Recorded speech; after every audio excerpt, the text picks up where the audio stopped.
नमस्कार, मैं हूं मनोज और आज हमारी खास पेशकश में बात रहवासी क्षेत्रों में होने वाली कमर्शियल गतिविधियों की करेंगे।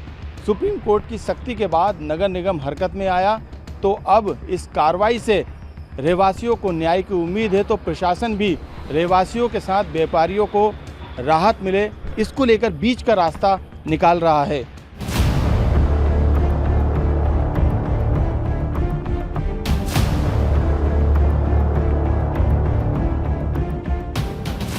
हमारे इस खास पेशकश की शुरुआत हम 10 नंबर मार्केट से करते हैं। हालांकि अरेरा कॉलोनी का ये हिस्सा, और आप यहाँ पर सबसे पहले देखेंगे कि ये रहवासी क्षेत्र है जो कि अरेरा कॉलोनी के अंदर आता, लेकिन अब ये 10 नंबर मार्केट में कैसे तब्दील होगा है, इसे भी हम समझाना चाहेंगे। तो ये आप देखेंगे कि ये रहवासी क्षेत्र है, यानी यहाँ पे आवासीय जो है यहाँ पे लोग रहते हैं। इसके पीछे बड़ी सी कॉलोनी, लेकिन इसके बगल में आप देखेंगे कि कमर्शियल जो गतिविधियाँ हैं वो संचालित हो चुकी हैं, यानी तमाम जो शोरूम है वो इन्हीं रहवासी क्षेत्र के अंदर जो है कमर्शियल के तौर पर संचालित हो रहे हैं। कई बड़े शोरूम यहाँ पर आप देखेंगे कि इसी कॉलोनी से लगे हुए हैं, यानी अरेरा कॉलोनी के इस हिस्से में ये घर थे, पहले यहाँ पर लोग रहते थे, लेकिन इन घरों को जो है कमर्शियल गतिविधियों के लिए बनाया गया है।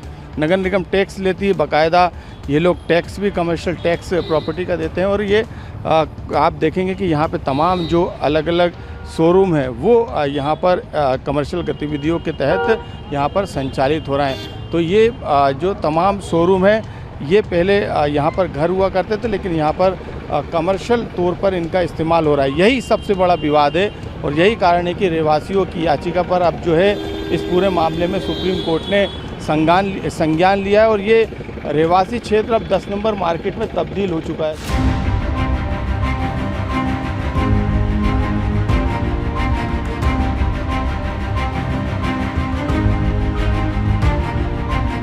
रहवासियों से सबसे पहले शुरुआत हुई थी, क्योंकि उनके याचिका पर ही जो है अब सुप्रीम कोर्ट ने एक्शन लिया और नगर निगम को कार्रवाई करनी पड़ रही है। कुछ रहवासी हमारे साथ मौजूद है। विवेक त्रिपाठी हालांकि कांग्रेस से नाता है, लेकिन क्योंकि ये रहवासी भी और इस पूरे मूवमेंट को जो है कहीं ना कहीं आगे बढ़ाने का भी काम किया है। सबसे पहले कि नक्शा जो रखा है उसको समझना चाहेंगे।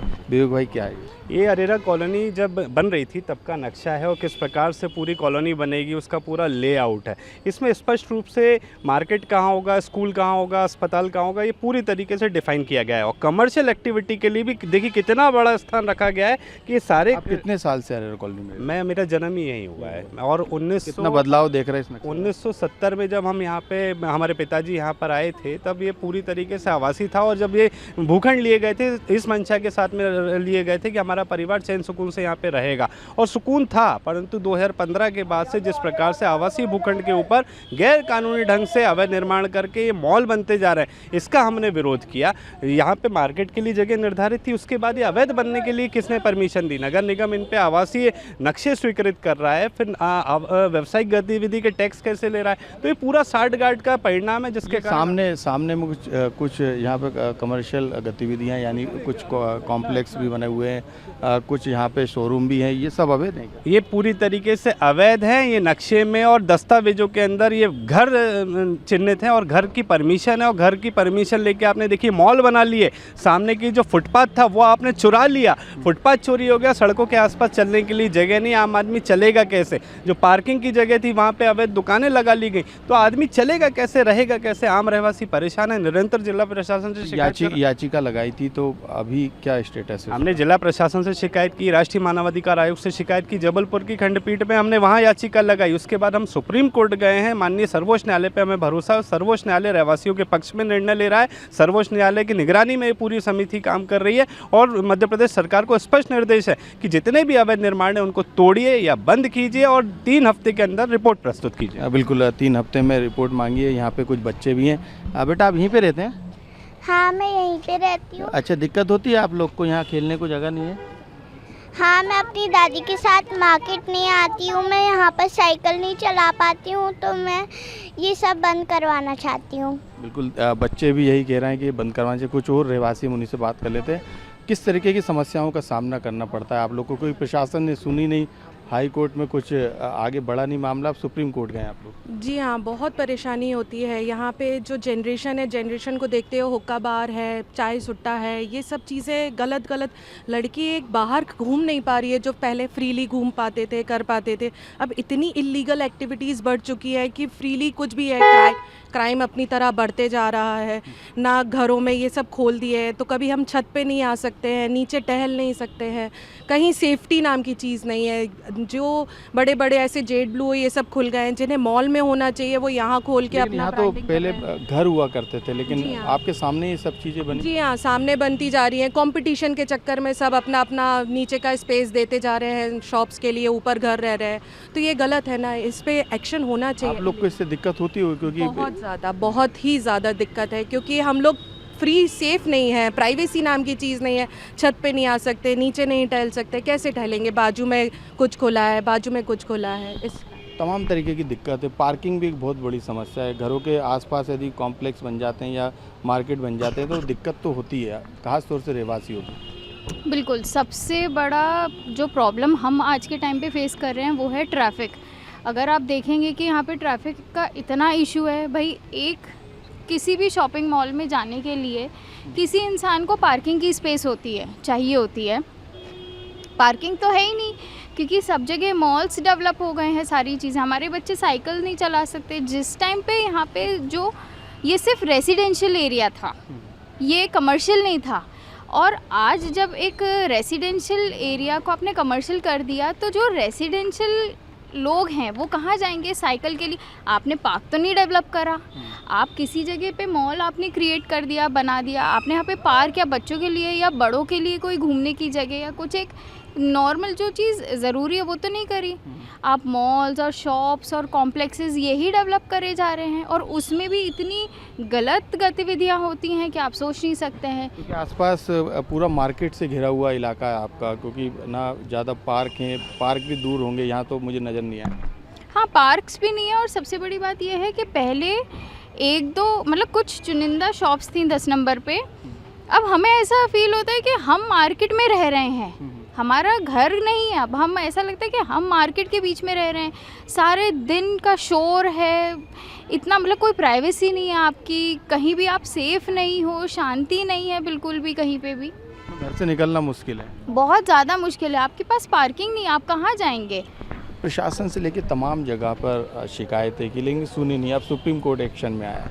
सुप्रीम कोर्ट एक्शन में आया, 2 दिन इम्प्लीमेंट भी हुआ वापस से। अब आप देखेंगे सारी कमर्शियल एक्टिविटीज़ वापस ओपन हो गई। गाइडलाइंस अभी भी सुप्रीम कोर्ट की वही है, लेकिन उसके ऊपर अमल नहीं हो रहा है। कुल मिलाकर प्रशासन और जो यात्री गतिविधि करने वाले लोग हैं, इनकी साठगांठ है, और जब तक इस पर रोक नहीं लगेगी ये चीज़ें ऐसी ही चलती रहेंगी। क्योंकि अपने फ़ायदे के लिए लोगों ने ऐसा किया है कि नीचे कमर्शियल कर लेंगे। आप लोग भी चाहते तो कर सकते थे कुछ ना कुछ कमर्शियल एक्टिविटीज़ जी, लेकिन आपने ये नहीं किया। लेकिन ये कहीं ना फ़ायदे के चक्कर में आम रहवासी को दिक्कतों का सामना करना पड़ा।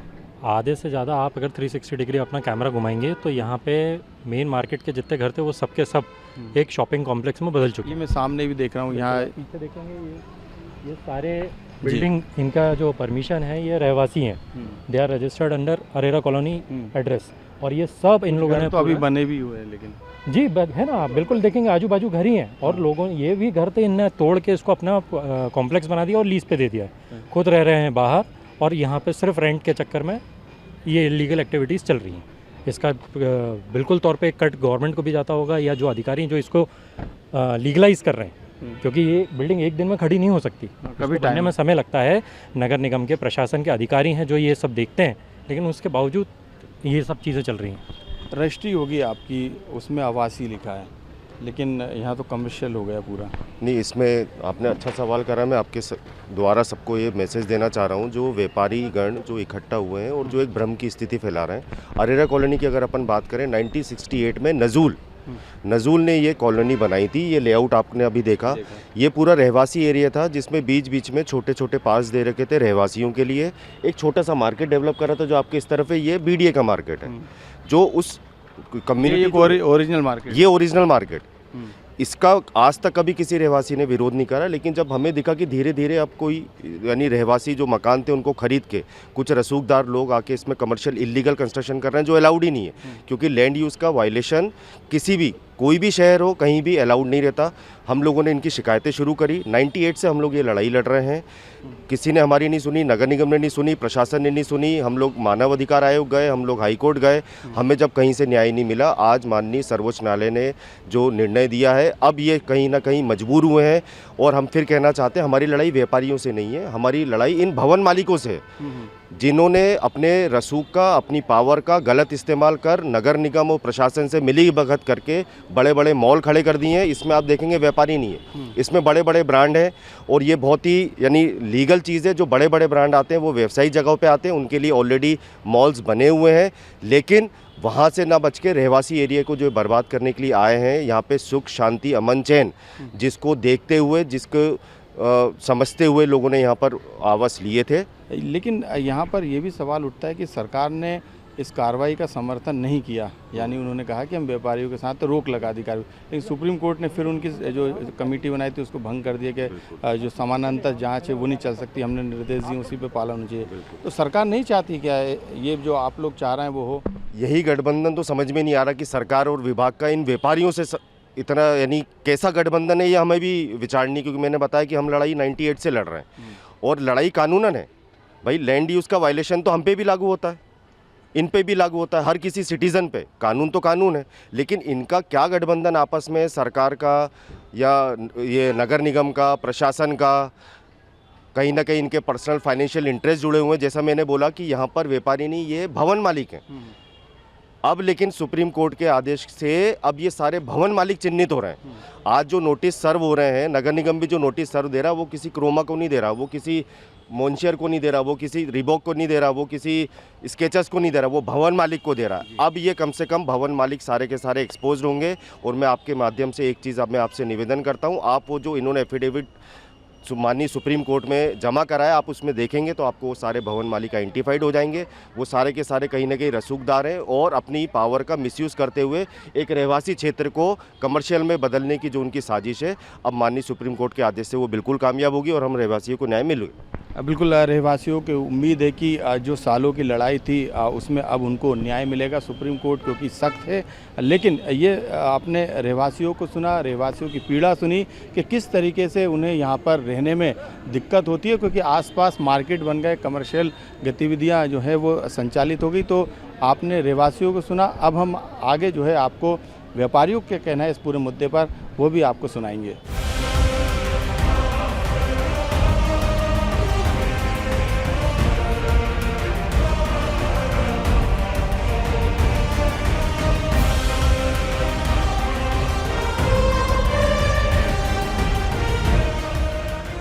हमारे साथ 10 नंबर मार्केट के कई व्यापारी भी मौजूद हैं, हम उनसे जान लेते हैं कि आखिरकार जिस तरीके की स्थितियां बनी हैं उसके लिए जिम्मेदार कौन है।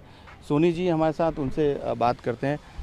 लगातार ये प्रेशर डाला जा रहा है नगर निगम के द्वारा कि आप लोगों ने जो किया है वो गलत किया है, क्या कह रहे हैं इस बारे में? क्योंकि ये कहीं ना कहीं पहले चीज़ें हो जाती ठीक रहता, लेकिन अब तो बहुत आगे निकल चुके हैं। देखिए, इसमें हमारा व्यापारी कहीं से कोई गलत नहीं है और हम कोई व्यापारी गलत नहीं है। इसमें गलती सरकार की है। 31 वर्षों से आज तक मास्टर प्लान नहीं आया, उसका भुगतान हम सब व्यापारियों को करना पड़ रहा है। आज स्थिति ये है, अभी हमने समाचार पत्रों के माध्यम से हमको पता पड़ा है, पहले हमको मालूम था 30,000 ही संख्या है और आज मालूम पड़ा लगभग 1 लाख के लगभग की संख्या पहुंच रही है। और ये सिर्फ ये कल की स्थिति थी 1 लाख, अभी आने वाले समय में हो सकता है ये 5 लाख पहुंच जाएगी। क्योंकि रहवासी क्षेत्रों में दुकानें तो देखिए, आप ये मानकर चलिए, जब हमारे पास कोई मास्टर प्लान नहीं है, हमारे पास कोई शहर का कोई विकास योजना लागू नहीं है, तो आप ये बताइए हमारे पास चिन्हित स्थान कहाँ पर है सर? हमारे पास चिन्हित स्थान तो दीजिए आप, हम कहाँ व्यापार कर सकते हैं, कहाँ रहवासी रहेगा? आप सबको सबका अलग व्यवस्था जमाइए आप। और आज स्थिति ये है कि आज 1 लाख आप चिन्हित कर चुके हैं व्यापारियों को, और इन 1 लाख लोगों में आप क्या समझ रहे हैं सब 1 लाख लोग प्रभावित हैं? आज स्थिति ये 1 लाख लोगों में जो व्यापारी इन्होंने चिन्हित किए हैं व्यावसायिक जगह, वहाँ 5 व्यक्ति से लेकर 50 व्यक्ति एक प्रतिष्ठान में कार्यरत है, उनसे जुड़े हुए लोग, ये लाखों में संख्या पहुँच जाएगी, लोग बेरोजगार हो जाएंगे। ऐसा तो है नहीं कि आप नगर निगम को वो टैक्स नहीं दे रहे हो जिसके लिए आप काम कर रहे हैं, वो टैक्स भी आप जमा कर रहे हैं, उसके बावजूद अब ये स्थिति आ रही है। नहीं, हम लोगों ने जितनी भी वैधानिक जो अनुमतियाँ होती हैं वो नगर निगम से लिए हैं। प्रॉपर्टी टैक्स कमर्शियल दे रहे हैं, फूड लाइसेंस ले रहे हैं, और भी जो भी प्रॉपर्टी टैक्स कमर्शियल दे रहे हैं, और समय समय पे जो भी फॉर्मेलिटी शासन की GST दे रहे हैं, इनकम टैक्स दे रहे हैं, और पिछले 10 साल से देते चले आ रहे हैं। तब तो कभी ऐसी समस्या नहीं आई। तो हमारा भी शासन से सबसे मिलकर यही निवेदन है कि भाई कम से कम जो लोग अपना रोजगार कर रहे हैं, आज के टाइम में शासन रोजगार तो देता नहीं, और जो लोग हमारे साथ भी लगे हैं, हमारे साथ पूरा, क्योंकि आप लोग भी रोजगार कई लोगों को मुहैया करा रहे हैं। हमारे साथ भी 5-10 लोग कार्य करते हैं। हमारा अपना भी परिवार है, अपने भी बच्चे हैं, तो हम लोग भी करीब जोड़ो तो 40-50 लोग तो हम लोग भी कम से कम होते हैं, एक व्यापारी। आप तो GST भी दे रहे हैं और तमाम वो सरकारी टैक्स भी दे रहे हैं, नगर निगम भी टैक्स ले आता। क्या नगर निगम आके बंद करा हुआ था, वो टैक्स क्यों ले रहा है, फिर ये गतिरोध क्यों आ रहा है? यही तो बहुत महत्वपूर्ण बात है जिसको आपने रखा है। मैंने बहुत बारीकी से हिसाब लगाया है कि एक व्यापारी कम से कम महीने का 10 लाख रुपए GST देता है। एवरेज आउट करें, एक व्यापारी 10 लाख का GST देता है, और एक व्यापारी एवरेज 8 से 10 लोगों को रोजगार दे रहा है। कोई 50 को देता है, कोई 100 को देता है, कोई 5 को देता है। तो एवरेज एक व्यापारी 10 लोगों को रोजगार देता है, 10 परिवार चलते हैं। और सरकार तो बोल ही रही है कि कैसे बड़ी बड़ी बिजनेस समिट करती है कि व्यापार कैसे बढ़ाया जाए। आज अगर कोई व्यवस्थित चल रहा है, आज ये व्यापारी की स्थिति कर दी है कि वो नगर निगम के और वो लोग आते हैं तो हमको ऐसा लगता है कि हमने कोई दाऊद इब्राहिम जैसा कोई क्राइम किया है, हमको क्रिमिनल जैसा भाव आ रहे हैं कि हमने क्या कर दिया है ऐसा। अपील देना पाप है क्या? बिल्कुल बिल्कुल देना पाप है क्या? बिल्कुल अपील तो आप लोग से भी की जा रही है कि आप खुद शटर पे वो चस्पा करा दें पोस्टर, कई व्यापारियों ने किए भी हैं। ये किस तरीके से जायज़ ठहराते हैं? देखिए सर, कि सबसे पहले तो ये देखें कि हम व्यापारी क्या है, हमारी मजबूरी क्या है। हमारे बच्चे बड़े हो रहे हैं, सेकंड जनरेशन तैयार हो रही है, हमने उनको लोन लेके पढ़ाया, सरकार रोज़गार हमको दे नहीं पा रही है, तो हमने फिर उनको बच्चों को व्यवस्थित करना, उनकी शादी ब्याह वगैरह करना है, तो हमको उनको सेटल करने के लिए हमने, सरकार ने तो कोई जगह दी नहीं, तो हमने ही अपने यहीं व्यवस्था करके स्वयं रोजगार करके उनको बच्चों को सेटल किया है। गलती हमारी क्या है, जो सरकार जो हमारे ऊपर जैसे कि हम बाहर के कोई आतंकवादी हैं, देश के लिए कोई घातक हैं, कोई नुकसान कर सकते हैं, तो सरकार हमारे लिए ऐसा क्यों दुर्व्यवहार कर रही है? आखिरकार इतनी देरी क्यों हो गई सरकार को जागने में? क्या सुप्रीम कोर्ट बोलेगा तभी सरकार ऐसा करेगी? अब ये तो सरकार की गलती है, इसमें हम लोगों की कोई गलती नहीं है। जब हम लोग, हमारा मास्टर प्लान ही नहीं है आपके पास, तो आप लोग कैसे सब ले रहे हैं, है ना? नगर निगम में जाइए टैक्स भरने, तो वो कहते हैं साहब आपकी दुकान में शटर लगी हुई है, प्रॉपर्टी टैक्स जमा कर दिए, कमर्शियल है, और देखो तो एक्टिविटीज़ करने ही नहीं देते। तो ये तो बहुत बड़ी सीनियर सिटीज़न के साथ बहुत ज़्यादा जाती है, बहुत ज़्यादा जाती है। हम लोग कहाँ जाएंगे ये बताइए आप? मास्टर प्लान भी नहीं आया है, तो एक बड़ी वजह ये भी मान सकते हैं।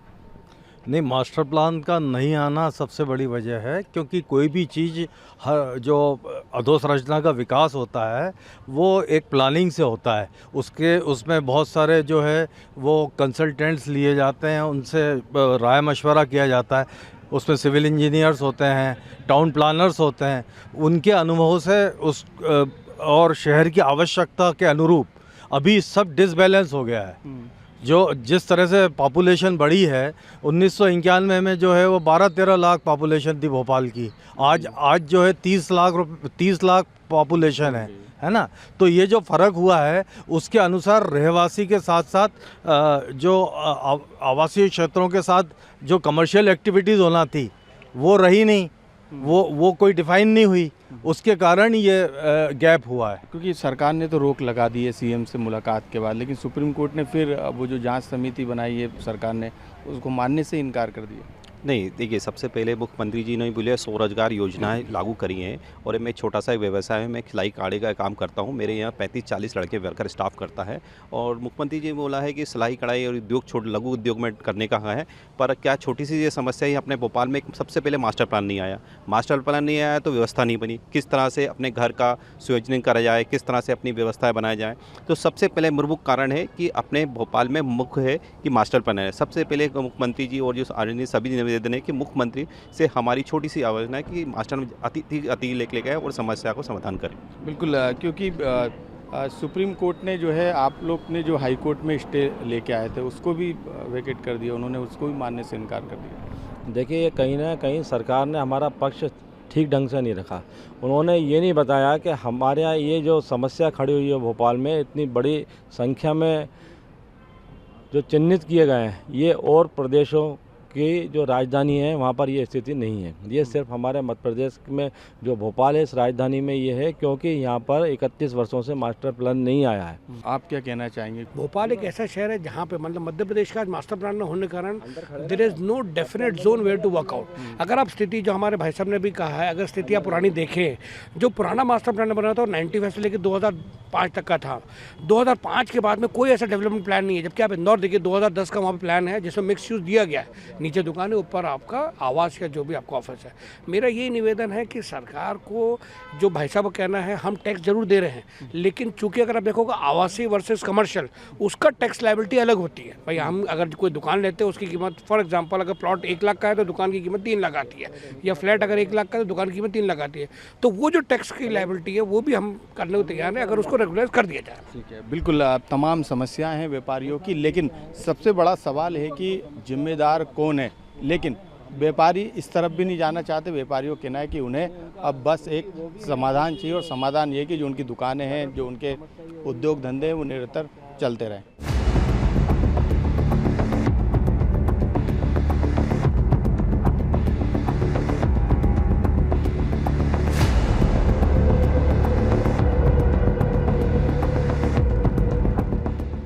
इस पूरे मामले में प्रशासन की लापरवाही उजागर हुई है। प्रशासन यदि समय रहते जाग जाता तो ये पूरा मामला सामने नहीं आता और कोर्ट को इस पे संज्ञान नहीं लेना पड़ता। BSTV भी ऐसे 5 बड़े सवाल उठा रहा है, जिससे आपको ये पता चलेगा कि लापरवाही किस स्तर पे हुई और जिम्मेदार कौन है।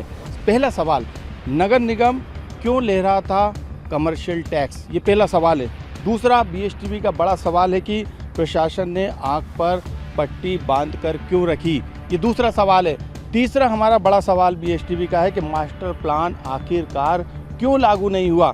जो चौथा सवाल है, सुप्रीम कोर्ट के निर्देश के बाद ही क्यों प्रशासन जागा, यानी उसकी नींद खुली। और जो 5वां सवाल है, प्रशासन क्यों बना रहा मेहरबान, प्रशासन को क्यों इतनी मेहरबानी बरतना पड़ी, उसने समय रहते कार्रवाई नहीं की। ये सबसे बड़े सवाल हैं। और पहले सवाल की बात करें तो नगर निगम लगातार कमर्शियल टैक्स लेता रहा। उसे पता था कि ये प्रॉपर्टी अवैध है, ये प्रॉपर्टी उस लायक नहीं है जिसके लायक जो है वो टैक्स वसूला जा रहा है। यानी ये रहवासी क्षेत्र है, उस क्षेत्र में उस प्रॉपर्टी पर कमर्शियल जो है बिल्डिंग तान दी गई, यानी वहाँ पे कमर्शियल काम हो रहा था। कमर्शियल टैक्स क्यों लिया जा रहा है, ये सबसे बड़ा सवाल है। इसके अलावा प्रशासन को पता था कि ये नियम विरुद्ध है, नियम के खिलाफ है, तो जब ये निर्माण हो रहे थे तो प्रशासन आखिरकार अपनी आंखों पर पट्टी बांधकर क्यों बैठा रहा, उसने समय रहते क्यों कार्रवाई नहीं की।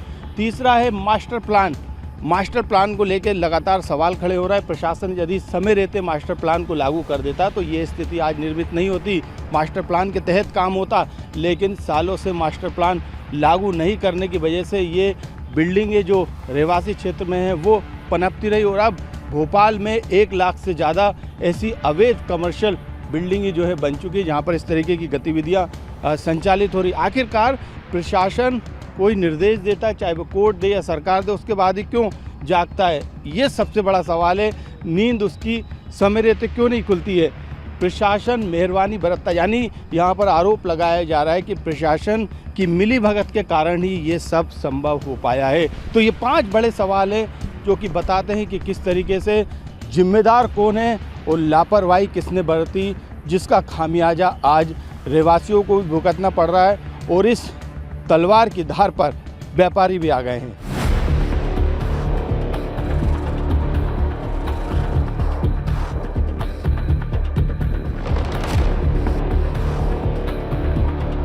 हमारी खास पेशकश में आज बस इतना ही। कल फिर हम किसी नए विषय के साथ मिलेंगे। तब तक के लिए मुझे और मेरी टीम को दीजिए इजाज़त और आप देखते रहिए BSTV मध्य प्रदेश छत्तीसगढ़।